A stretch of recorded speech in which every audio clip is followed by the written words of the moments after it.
Anybody ever given you a gift? And you said, woohoo, just for me. But have you ever realized that some gifts are better when they're given away? That they actually become more important to you when you share them with others. Now, I speak from a ministry standpoint.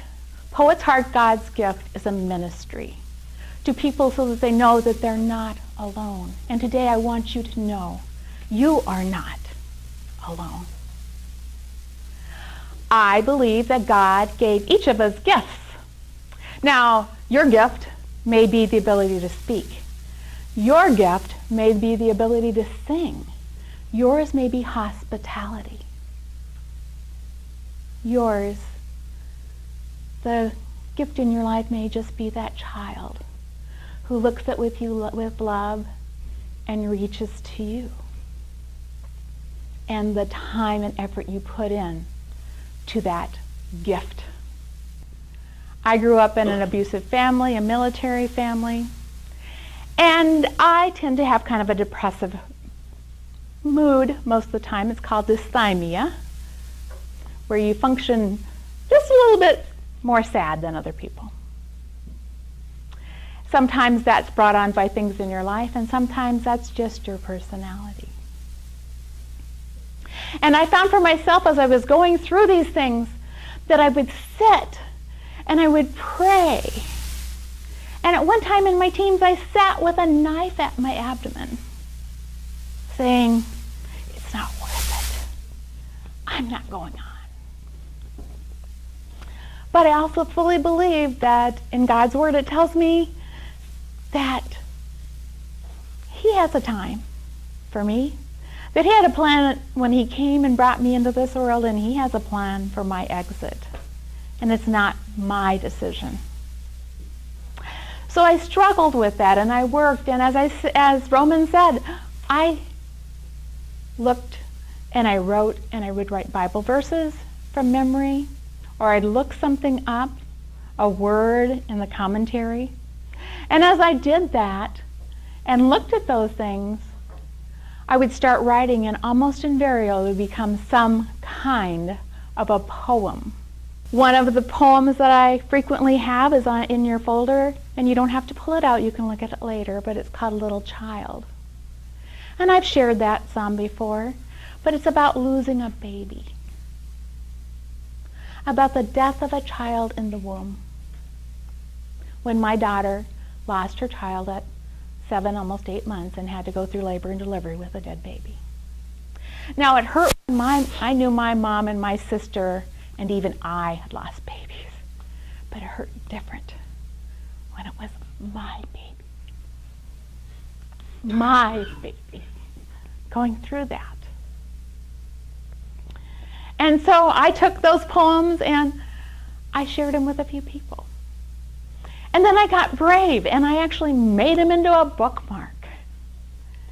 And people said, you should talk about this. And I said, uh-huh.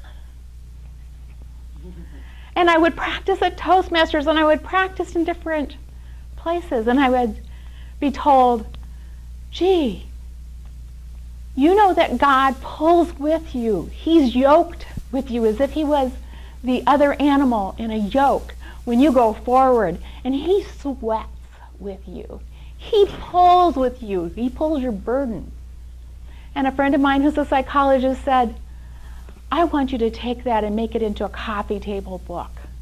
And each stanza I want with a picture to the side. I want to share that with my patients. And I said, okay, here's a written copy if you want to share it. And he said, no, that's not what I want. I believe that people can take that, and that can take their heart and their emotions and help them realize that they are not alone, even though it feels like it. That when you hear a footprints in the sand and the person's walking along the beach, and there's 2 sets of footprints, and then there's 1 set of prints, that's because when He carried you I cling to that. I cling to the fact that he carries me all the time. Some people would say when they were children, this little light of mine, I'm going to let it shine. To me, it's more of day by day, and with each passing moment, strength I find to meet my trials here, trusting in my Father's wise bestowment. I've no cause for worry or for fear. He whose heart is kind beyond all measure gives unto each day what he deems best. And may what you take out of today be that it's your chance to realize something it took me so long to understand. Your gift is not just for you. Mr. Toastmaster.